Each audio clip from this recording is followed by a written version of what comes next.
This is Robert Corey, and this video will discuss Christopher Reeve's solar return 1994 and a lunar return of May 15th, 1995, when he underwent his tragic accident.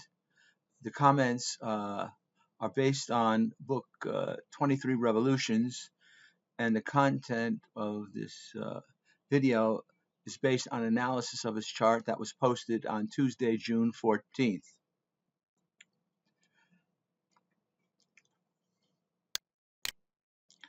So, to illustrate the technique of solar and lunar returns from Book 23, the example is the tragic accident incurred during an equestrian competition that left him a quadriplegic.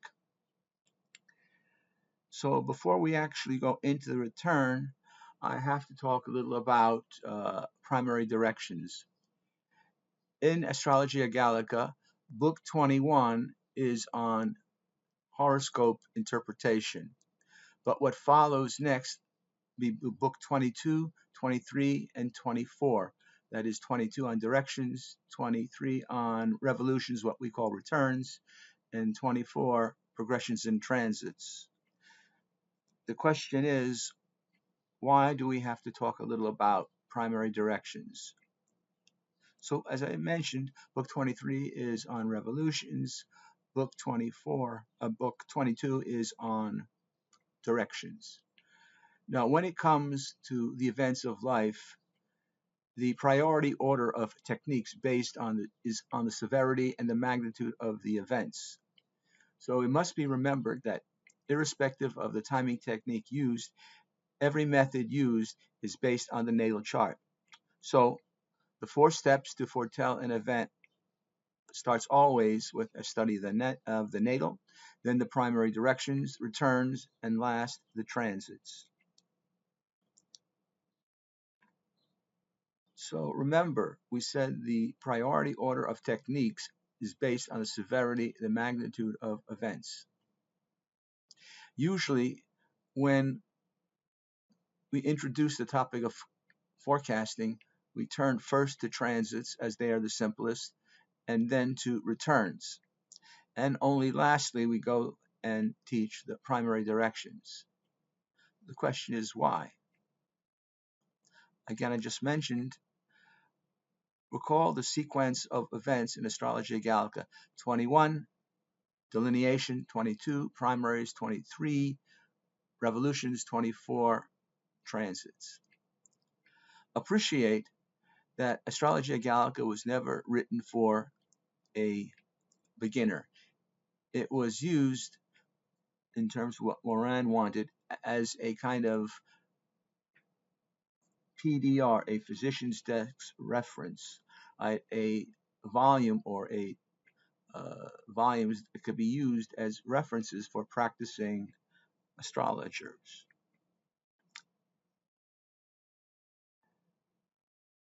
So we should recall that forecasting, again, is likened to a chain with 4 links, starting with the natal. But for any of very serious events of life or actions, primary directions take precedent over returns, transits, and other techniques. And it's why I'm going to introduce primary directions. I'll talk about it in a very simple way. And if you don't follow it completely, that is not relevant for the moment when we talk about the solar return, but only that you should appreciate that when it comes to the very serious events of life and actions after the natal, we have to put the chart in context in terms of the timing techniques. And so the primary directions take precedent over returns, transits, and other techniques. If you read the preface in book 22, Moran says, "This is the principal and most divine book of all of astrology, the one by means of which the times of events that happen to a man after his birth are discovered, which is the supreme apex of natural prophecy, and the science that before all other physical sciences partakes of divinity." So we have here natal chart of Christopher Reeves. At the time when he underwent this debilitating accident, he was under two very dangerous directions. The first was Saturn. Saturn projects a square ray and terminates on the ecliptic at 16 Cancer. That means lifelong, that point at 16 Cancer is determined towards the nature of Saturn. But you'll notice that there isn't close by a promiser. For the moment, we're not going to look at Uranus. So the whole idea is that this square at 16 Cancer would be said to be in potential. And we would like to know when the potential could come alive. So by primary motion, the ascendant is brought to the square of Saturn at 16 Cancer. And when the ascendant as a significator conjunct the square of Saturn at 16 Cancer, an event occurs. And the event will occur to the ascendant, that would be him, and in relation to 12th house affairs, then this potential or aspect at 16 Cancer is falling, basically working for the 12th. But what's important, Moran also notes, indeed, the square falls at 16 Cancer. So automatically, you have to ask, if the square is at 16 Cancer, you automatically consider the moon, which would be the dispositor of that Saturn square ray. Okay. And then, of course, if the moon is dispositor, we already discussed the significance of the moon in his natal.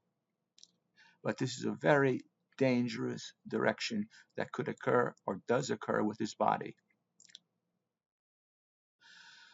The other primary, the second very serious and dangerous direction, was Neptune's trine to 20 Gemini 43. That means that point on the ecliptic at 20 Gemini 43 is determined for the entire lifetime towards the nature of Neptune. And when by primary motion the midheaven is brought to the conjunction of that point, an event occurs, right? Then the 10th house has to do with his actions, and it will be of the nature of Neptune. But again, this trine is occurring at 20 Gemini 43, so that means automatically we have to take into account not only Neptune, but also its dispositor, which will be Mercury. And already we have discussed the value of Mercury when we looked at his natal. Now, if you didn't follow that completely, that's okay. The main reason why I had to include it was to make you appreciate that after the natal, the primaries take precedent, then follow the returns and transits. The other thing to appreciate is that a natal or a return can be qualified by a direction, or a direction can qualify a solar. Meaning, I expect under a given solar return that an event's going to happen, but I note that at the same time there is a primary direction, and that primary direction could either negate, mitigate, or either push forward or push back the event that I was expecting in the natal, in the solar. And the same thing can be said of a solar return. I'm expecting a given primary direction. It could be helpful or the contrary, but it could be mitigated, pushed back, or eventually pushed forward based on our appreciation of the natal. Again, This is why I introduced the idea of primary directions, to make you appreciate the precedence of primaries over all other forecasting techniques. So, no successful use of any forecasting method can be employed skillfully without a good feeling for the natal. So now, the timing techniques. So the three traditional techniques taught by Moran, Book 22, Directions, Book 23, the Revolutions, which we call today the Returns, Book 24, the Progressions and Transits. So now we're going to look at the returns. That is the intent of this video. So on the upper left, we have a copy of natals of Christopher's natal. And a natal chart is a static image, a snapshot at a given point in time and place. A return is a timing method that does what? It animates the chart. All the different timing techniques animate or activate what is already in the static natal. A return occurs when the sun or moon comes back to the same degree, minute, and second of its natal position. In this case, a return brings the natal chart into the present solar year. On the lower right, we have a copy of the return. What is a return? Astronomically, a light's return to its exact position of zodiacal longitude in the natal. Astrologically, it's an extension of the transits that add the complexity of needing to take into account both not only the natal houses but also the return houses. Solar returns are a real bread and butter technique for the practicing astrologer. I know of no other technique that can give such a detailed and deep insight of a person's natal motivations, the revival of the natal's motivations. So here is the solar return 1994. Now, when you set up the solar, you have to ask immediately, right? When you look to the return, ask immediately which is stronger. So you see on the upper left, Reeve has it fixed cross rising, and he has 7 out of 16 points in cardinal signs, 2 planets in the angles in a square. You look to the solar and you say, this solar, he has a cardinal cross. He has 9 out of 16 points in cardinal signs. And he has 1, 2, 3, 4 planets in the angles, as opposed to Reeve's natal, where only 2 planets are there. In addition, the sun is rising, and at the same time, the solar moon is in a trine aspect to both the ascendant, the solar ascendant, and the solar sun. So the solar is markedly more powerful. Now, when you have a very powerful solar return, can you be expecting dramatic events or unanticipated events? A lot depends on the aspects. If all the planets in the solar are harmoniously connected, not necessarily will you see the dramatic events. But when you see disharmonious aspects in the solar, you may expect some kind of accident. The word accident is a generic term meaning some kind of event.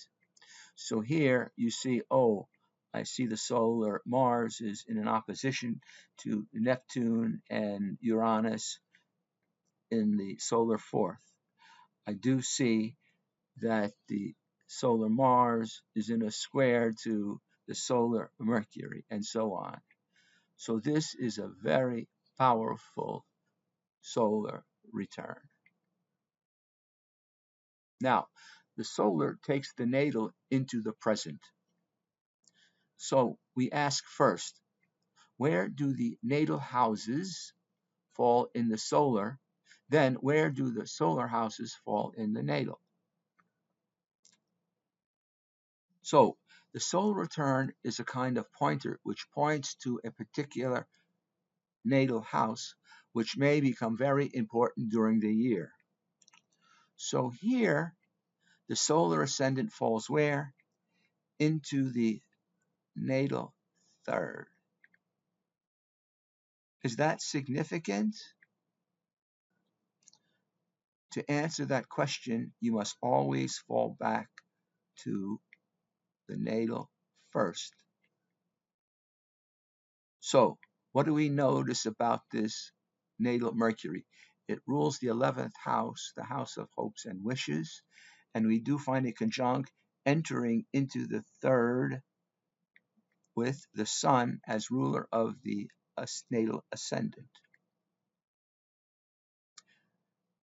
But what is yet more important is, where does the natal ascendant always fall, right, in the solar? Here we notice that the natal ascendant falls into the solar 11th. Then we note that the natal midheaven falls into the solar 8th. Now, some people, many students, say, become very agitated, concerned, or fearful that when they see their natal ascendant fall into the 8th, 6th, or 12th, the same if they find that the midheaven falls 6, 8, or 12.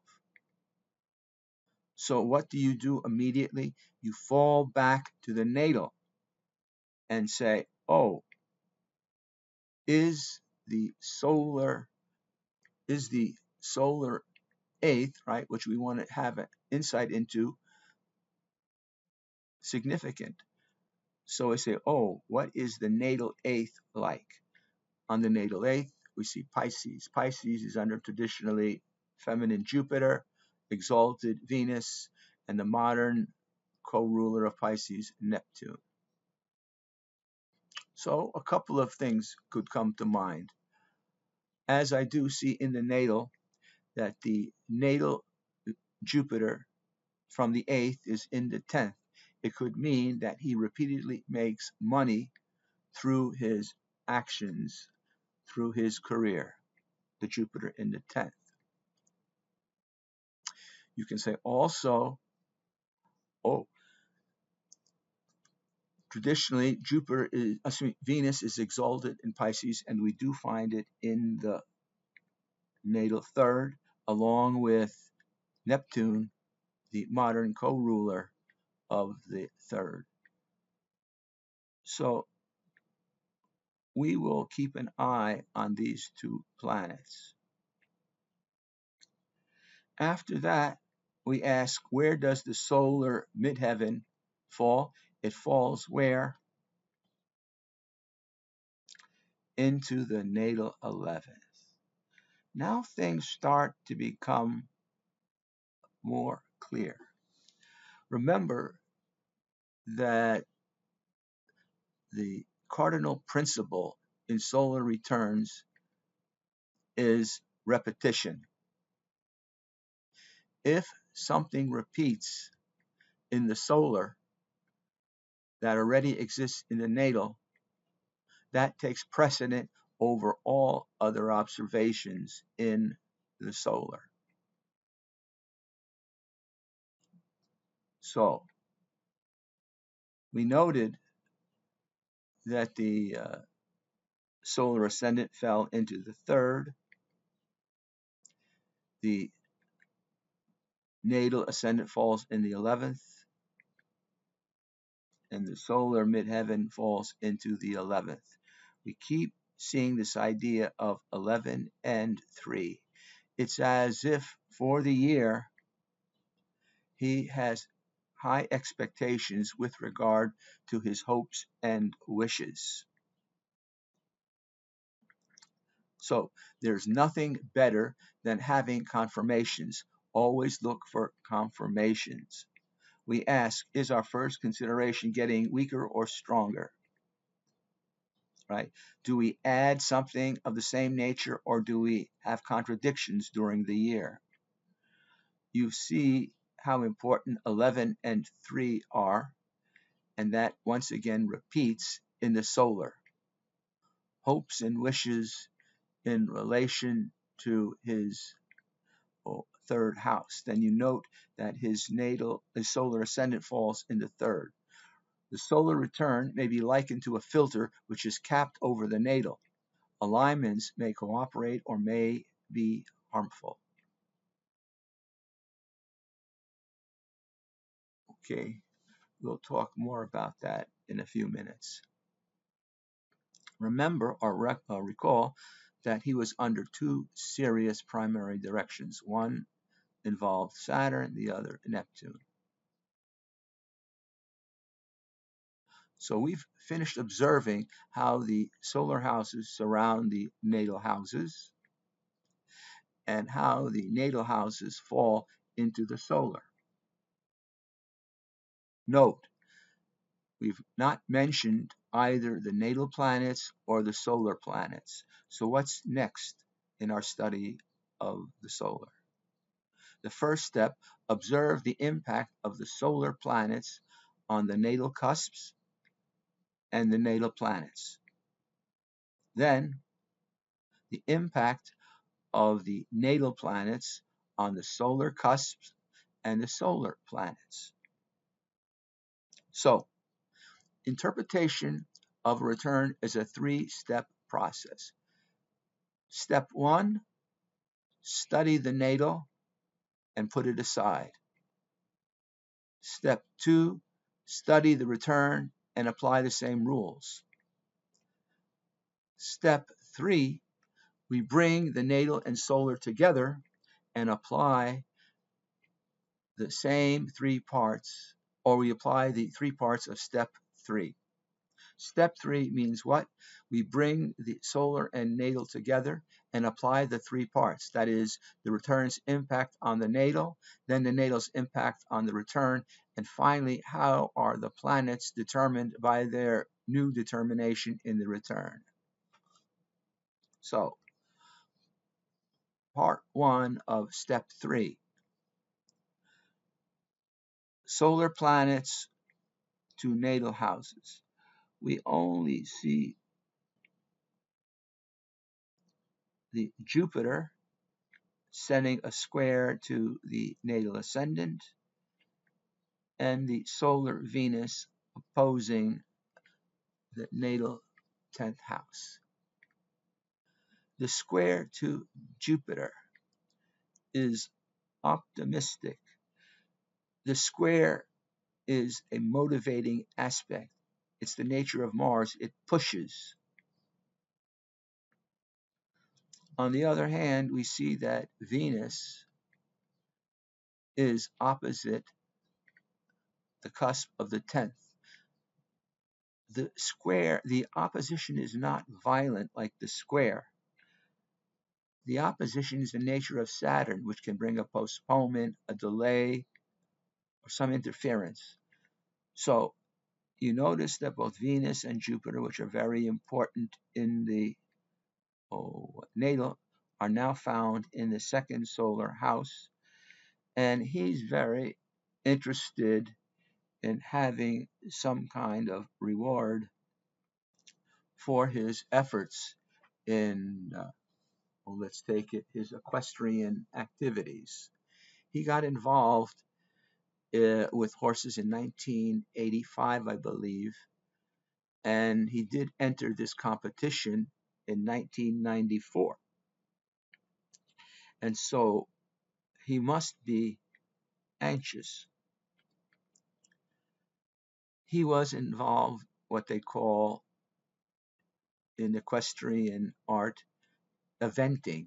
Eventing means a solar rider and a solar horse compete against other solar riders and solar horses.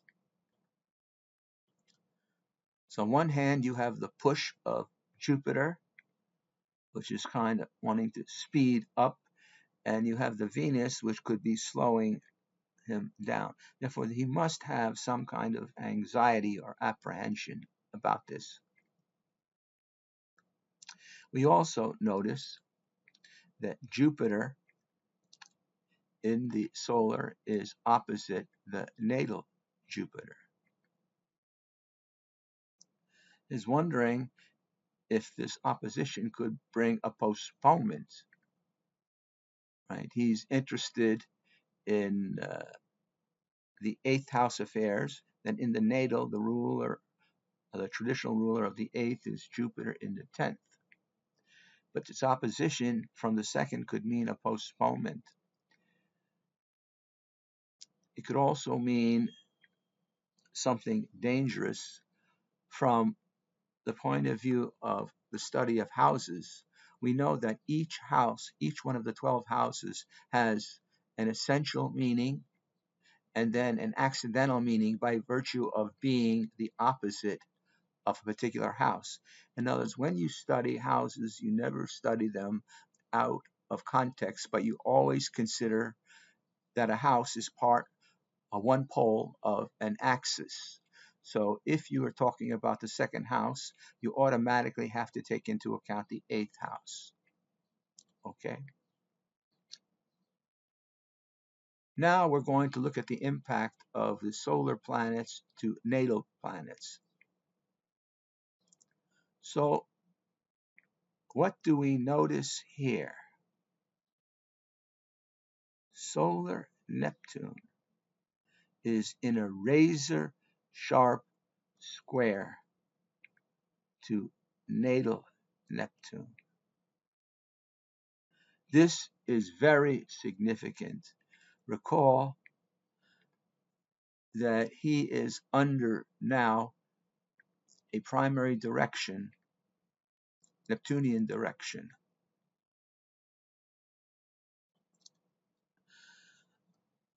The square is a pushing, and we note that the solar Neptune is conjunct the cusp of the sixth, which can do with sicknesses or accidents, and in a trine to Neptune in the third.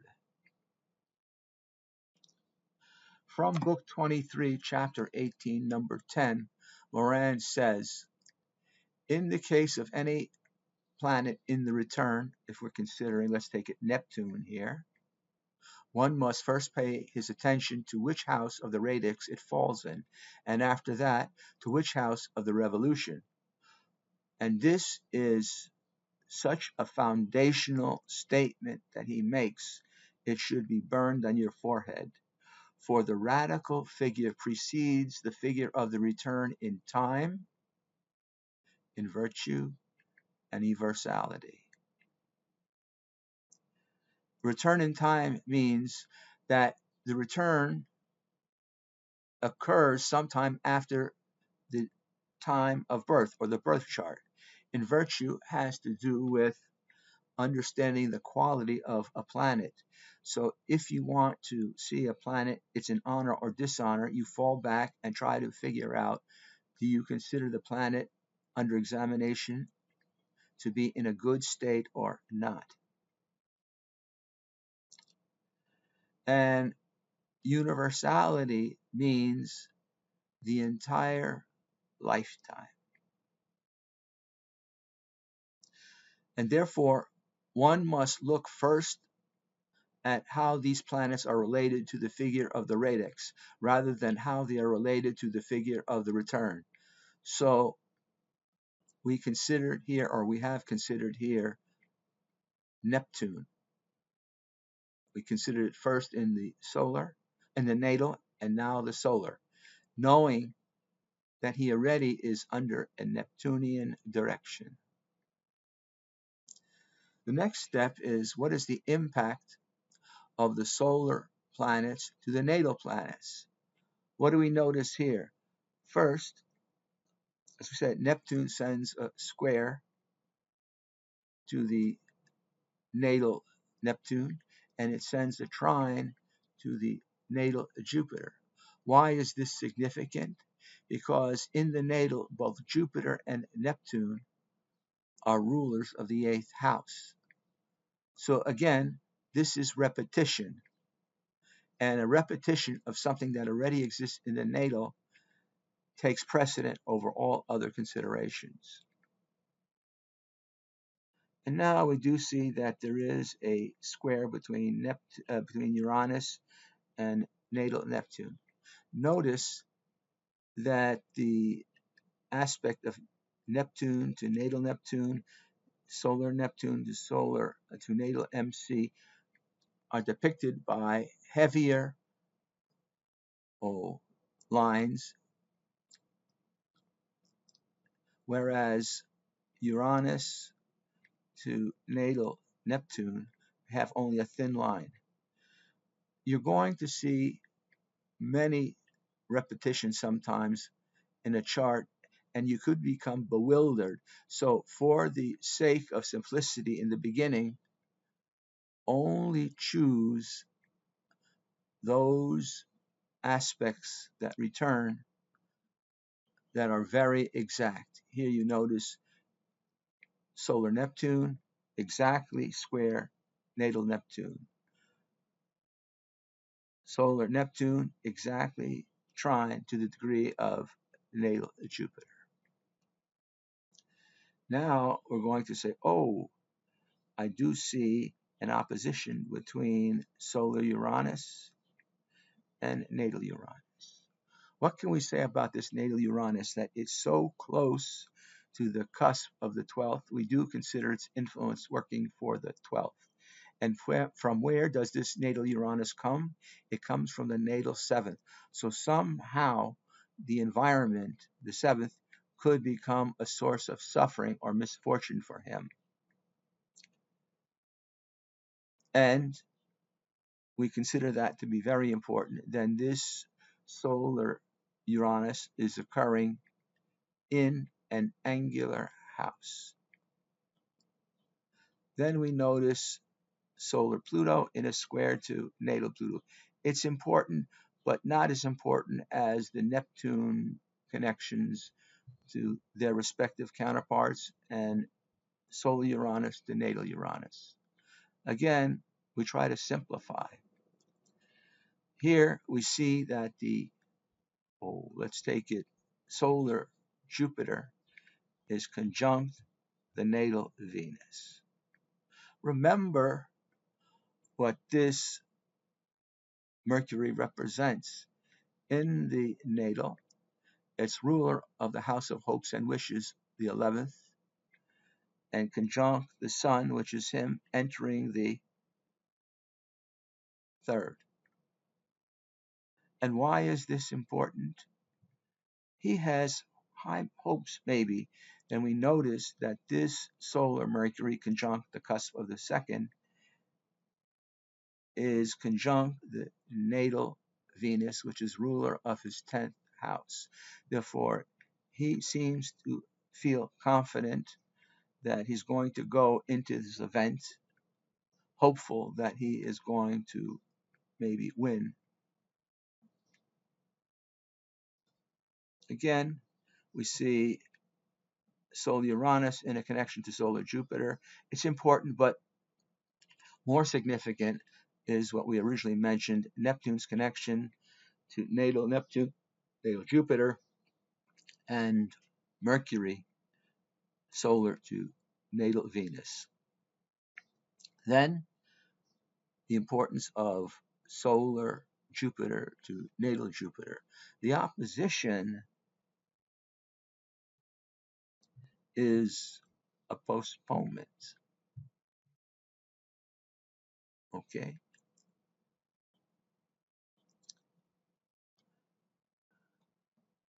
So we go to part 2 of step 3.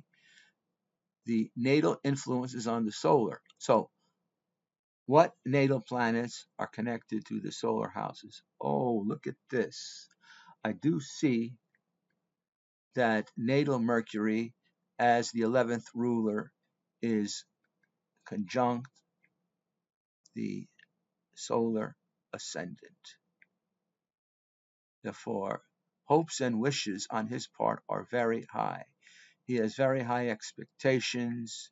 He is very highly motivated, and he has high expectations of achieving what he is wanting.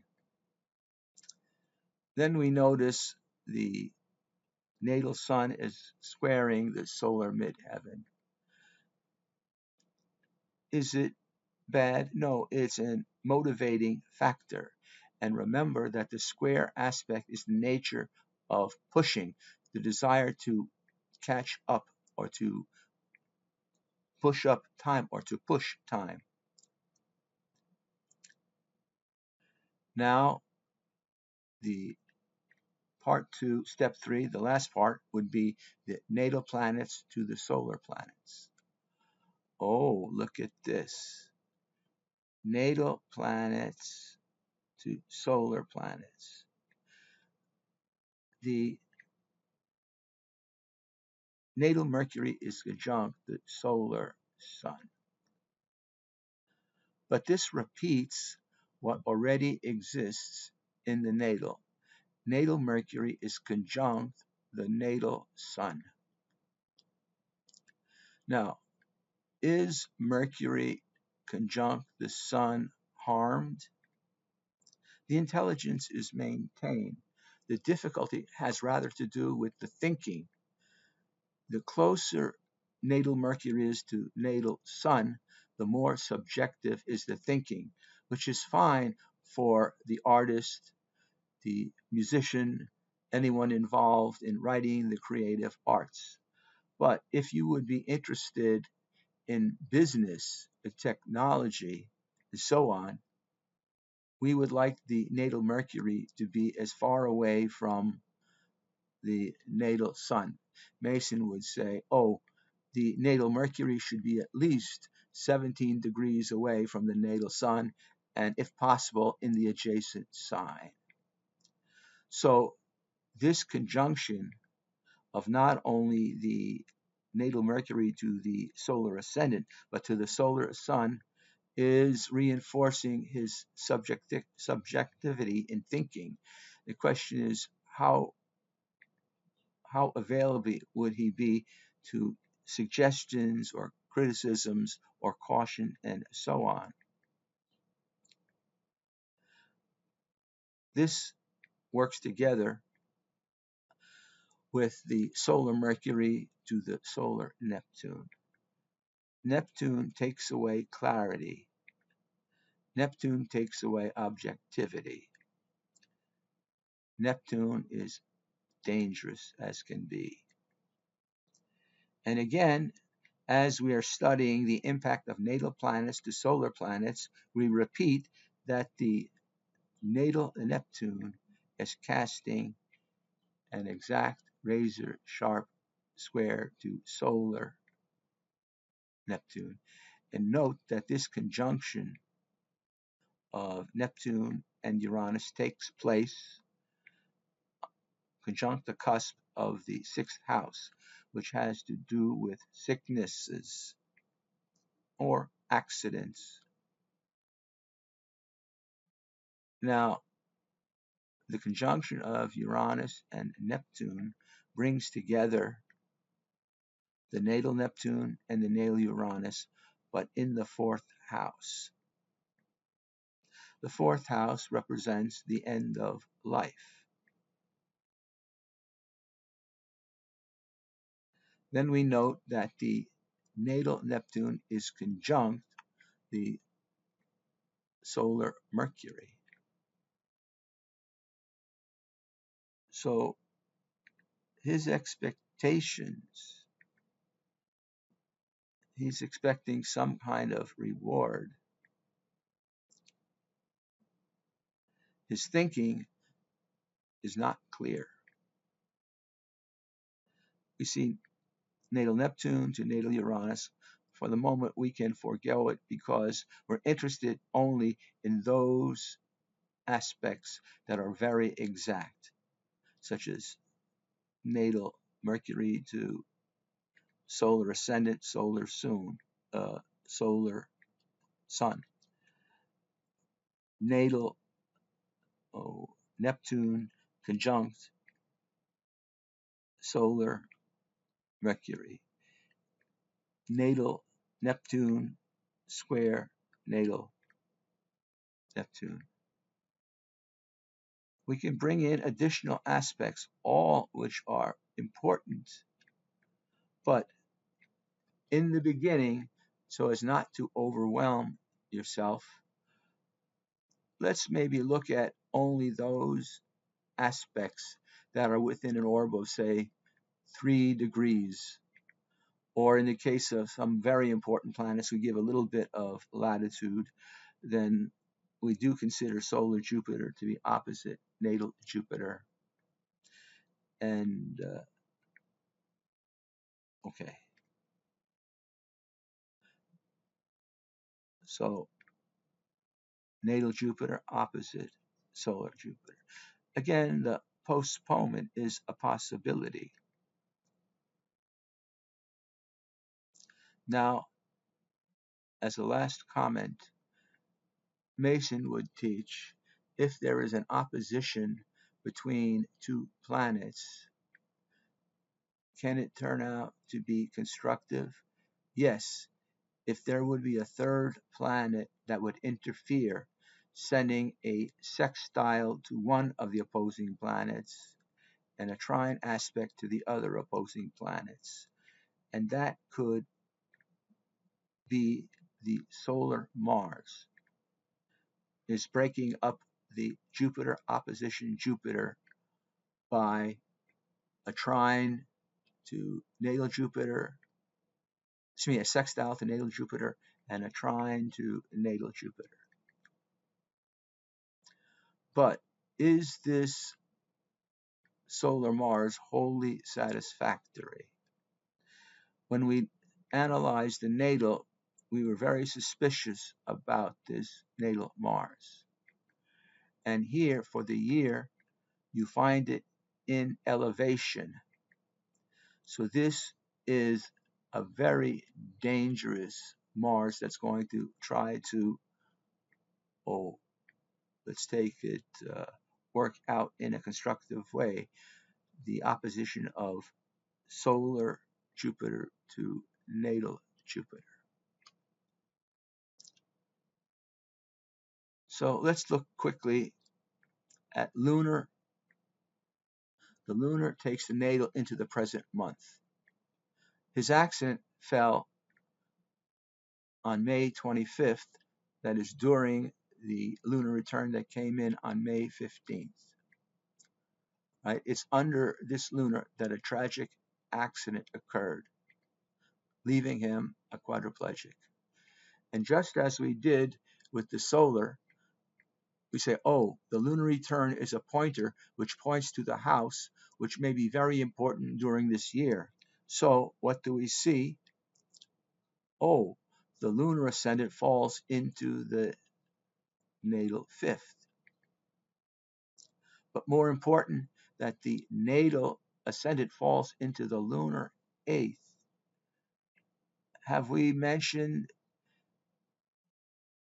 a return in the solar that the solar 8th falls over the natal 10th? So we don't like it.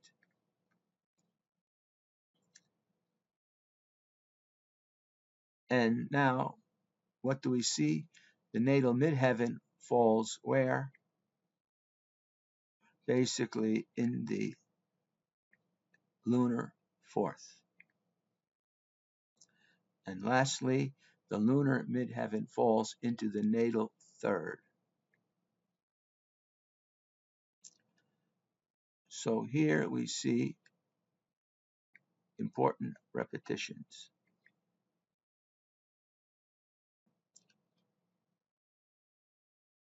And